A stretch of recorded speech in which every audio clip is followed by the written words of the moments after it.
सुप्रभात बच्चों, आज मैं तुम्हारा कक्षा में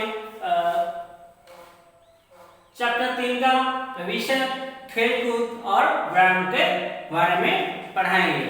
ये जो कथा ये अपना शरीर सुस्त कैसे रखेंगे और हमारा शरीर को कैसे अच्छा रखेंगे आज हमें तुम्हें पढ़ाएंगे। हम जानते हैं कि शरीर ठीक होता तो हमारा सब कुछ ठीक होता है ना।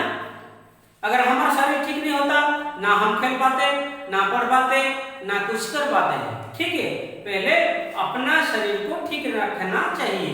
ठीक है, तो पहले ठीक रखने के लिए क्या करेंगे, कुछ ऐसा है व्यायाम, खेलकूद, योगा, ये सब होता है। ठीक है, तो ये ना मानो कि हम सिर्फ पढ़ाने के लिए वक्त ही पढ़ेंगे, नहीं, हर दिन हर रात पढ़ेंगे तो अपना शरीर खराब हो जाएगा।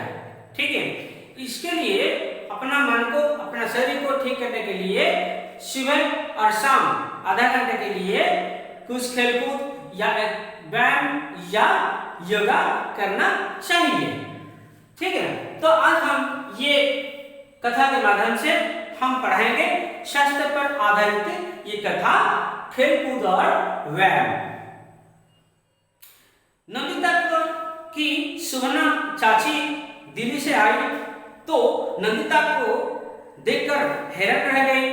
बोली, नंदिता क्या बात है, आजकल कुछ खाती पीती नहीं हो, इस तरह सुखती क्यों जा रहे हो, तुम्हारा चेहरा भी बुझा सा है। सुनकर नंदिता हंसकर बोली, नहीं चाची जी, आपको ऐसे ही लग रहा है, मैं ठीक तो हूं। तो पर नंदिता की मां ने बताया, सुगना, इसका घूमना फिरना या घर से बाहर जाना तो शुरू से ही कम था, मगर इधर जब से परीक्षाएं आई हैं तब से इसने घूमना फिरना बिल्कुल ही बंद कर दिया है और सारे दिन कमरे में बंद रहती है। सुबह हो या शाम इसके मुंह से सिर्फ एक ही बात सुनाई पड़ती है, मुझे परेशान ना करो, मुझे अच्छे नंबर लाने हैं, इस बार प्रथम आकर दिखाऊंगी।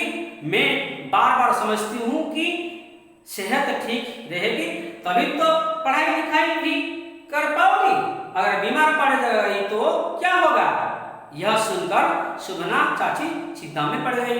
देखो यहाँ पे क्या बोले कि हर दिन परीक्षा आने वक्त हर पल पढ़ाई में ध्यान दोगे, खेलकूद में ध्यान नहीं दोगे तो अपना शरीर खराब हो जाएगा।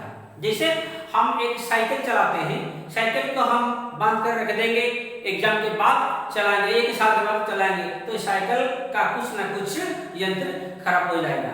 ठीक उसी तरह हम हर दिन पढ़ाई के साथ साथ कुछ खेलकूद करना चाहिए।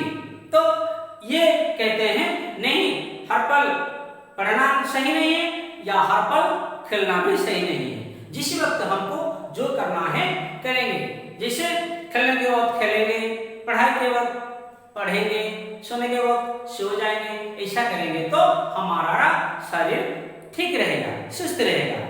ठीक है, तो नाश्ते के बाद सुगना चाची ने नंदिता को अपने पास बुलाया। बोली, नंदिता, प्रथम आना तो अच्छी बात है, पर उसके लिए तुम्हें किसी ने बताया कि तुम बिल्कुल किताबी कीड़ा बन जाओ, घूमना फिरना, पार्क में खेलना, कसरत करना सब छोड़ दो। जब शरीर स्वस्थ होता है तो मन भी तगड़ी से भरा होता है, उसमें नए नए विचार आते हैं, जो कुछ पढ़ो यह याद भी रहता है। सच कहो न देता, तुम अपना बहुत नुकसान कर रहे हो, तुम जो कर रहे हो ठीक नहीं कर रहे हो। ठीक है, तो पढ़ने के साथ साथ खेलकूद करना, नहीं तो अच्छा नहीं होगा। ठीक है, तो यह सुनकर नंदिता एक क्षण में के लिए चुप रह गई। चाची ने क्या बोले, जैसे अंदर उसे अपनी गलती पता चल गई। धीरे से बोली, पर चाची जी, क्या मैं खेलकूद और व्यायाम कर सकती हूँ? तो सुगना चाची बोली, भाई ज्यादातर व्यायाम ऐसे हैं जिन्हें हम आराम से कर सकते हैं, अपनी अपनी शारीरिक जरूरत और रुचि के अनुसार उनमें से कुछ व्यायाम चुने से जा सकते हैं, जैसे धनुरासन, शवासन, सूर्य नमस्कार। ये सब ऐसे आसन हैं जिनमें पूरे शरीर का व्यायाम हो जाता है और शरीर में रक्त संचार तेज होता है। फिर प्राणायाम तो ऐसा आसन है जिसमें फेफड़े मजबूत होते हैं। आमतौर पर जितने ऑक्सीजन हमें चाहिए उतने हम ले नहीं जा पाते, लेकिन प्राणायाम से जब भरपूर सांस अंदर जाती है तो उसके साथ ऑक्सीजन की भरपूर मात्रा भी जाती है।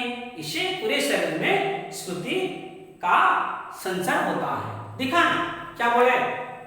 तो जब उन्होंने पूछा क्या मैं खेल सकता हूँ, तो बोला क्यों नहीं, अगर तुम सारे का सारा दिन ना पढ़कर जिस वक्त तुमको या सुबह या शाम को योगा या व्यायाम या प्राणायाम या आसन जो भी तुम्हें अच्छा लगेगा करना चाहिए। कम से कम तुमको क्या करना है, ये इम्पोर्टेंट है, सूर्य नमस्कार, धनुरासन, शवासन ये करोगे, ठीक है। अब तुम टीवी पर दिखोगे किसी का दाढ़ी बाबा जो तुमको योगासन बताता है, रामदेव बाबा, सब दिखाए ना रामदेव बाबा को, हाँ वो सिखा रहे हैं कैसे करोगे। ये जो सूर्य नमस्कार करता है उसका शरीर फिट रहता है, और प्राणायाम करने से क्या होता है, जो हमारा शरीर की जो ऑक्सीजन जितना जरूरत है उससे ज्यादा आ जाता है, जो कमी है हमारा शरीर में, इसलिए हमको हमारा शरीर फिट रहता है, मन खुश रहता है, अच्छा पढ़ाई में लगता है, ठीक है। तो नृत्य ध्यान से सुन रही थी। सुगना चाची आगे बोली, कुल मिलाकर योग या हो या व्यायाम, इनमें से शरीर के साथ साथ मन में ताजगी आता है और मन की एकाग्रता बढ़ती है। इसीलिए अगर तुम प्रथम आना चाहती हो और अधिक नंबर लाना चाहती हो तो तुम्हें खेल और व्यायाम के दूर भागने की जरूरत नहीं है, बल्कि शाम को थोड़ा समय निकालकर पार्क में खेल लोगे तो इतना फायदा होगा कि तुम कम समय में ही 2 गुना याद कर लोगे और परीक्षा में अधिक नंबर ले जाओगे। अब सोचकर बताओ कि खेल और व्यायाम में फायदा है या नुकसान? सुना है तो सही बोल रहे। अगर हम व्यायाम करेंगे या एक्सरसाइज करेंगे तो हमारा शरीर फुर्ती रहेगा, 2 गुना याद रहेगा, मन फुर्ती रहेगा, तो पढ़ाई में अच्छा लगेगा और ज्यादा से ज्यादा आगे भी आएगा, ठीक है।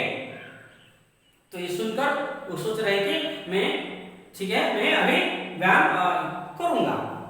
तो अब नंदिता को समझ आ गया था कि पढ़ाई के साथ साथ खेलकूद और व्यायाम की जरूरत जरूर होता है, पढ़ने के साथ साथ खेल कूद करना जरूरी है। तो शाम को सुगना चाची पार्क में जाने लगी तो नंदिता बोली, ठहरिए चाची जी, मैं भी चलूंगी।